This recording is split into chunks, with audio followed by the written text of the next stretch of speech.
एक मर्सिडीज का एक बाइसाइकिल से सामना होता है। ट्रैफिक सिग्नल पर दोनों रुकते हैं, परंतु साइकिल अपना संतुलन खो देता है और मर्सिडीज का भारी नुकसान हो जाता है। स्वाभाविक तौर पर मर्सिडीज का चालक निकलकर खूब अभद्र भाषा में बाइकर से बात करता है। स्वाभाविक भी है, क्योंकि ट्रैफिक सिग्नल पर इतनी तेजी से गाड़ी नहीं चलानी चाहिए थी। परंतु इसी बीच कोई मर्सिडीज चालक द्वारा गरीब बाइकर पर चिल्लाते हुए वीडियो बनाता है। यह वीडियो वायरल हो जाता है। गरीब बाइकर को देश की दुआएं मिलती है और मर्सिडीज वाले की कोई विशेष गलती ना होते हुए भी उसे सभी ताने और उलाहने सुनने पड़ते हैं। और कुछ ऐसा ही अशनीर ग्रोवर और कोटक बैंक के साथ हुआ है। नमस्कार, स्वागत है आपका TFI पर और मैं शाश्वत सिंह आपको परिचित कराऊंगा उद्यमी अशनीर ग्रोवर से, जिन्हें केवल इसलिए निशाने पर लिया जा रहा है क्योंकि वह अमीर हैं और अभी आरोपों के घेरे में हैं। लेकिन यह अशनीर ग्रोवर हैं कौन?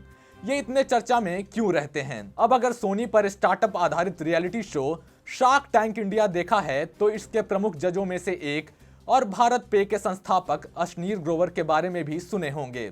आपने ये भी देखा ही होगा कि वे कैसे व्यक्ति हैं, ढीठ, मुंहफट, विनम्रता से जिनका दूर दूर तक कोई नाता नहीं।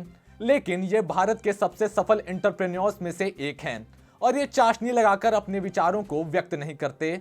जो भी इनके मन में होता है वो खुलकर बोलते हैं और जो उद्यमी इनके दृष्टि में योग्य नहीं होता उसे वह मुंह पर अस्वीकार करते हैं। तो आखिर विवाद किस बात का है? हाल ही में अशनीर पर आरोप लगाया गया कि उसने कोटक महिंद्रा बैंक के एक कर्मचारी से अभद्र भाषा में बातचीत की है। जिस मर्सिडीज बनाम साइकिल के सिद्धांत के बारे में बात हुई उसका अक्षरशः पालन हुआ। अमीर है तो निसंदेह गलत ही होगा, ऐसी ही रीति है ना। पर क्या यही सत्य है? क्या वे वास्तव में अपने ऊपर लगाए गए गुंडई के आरोपों के दोषी हैं? असल में अशनीर ग्रोवर ने नायका नामक स्टार्टअप के IPO में उसके लुभावने प्रीमियम को देखते हुए 500 करोड़ रुपए का निवेश किया, परंतु कोटक बैंक ने ग्रोवर की ओर से उन शेयर्स को खरीदा ही नहीं।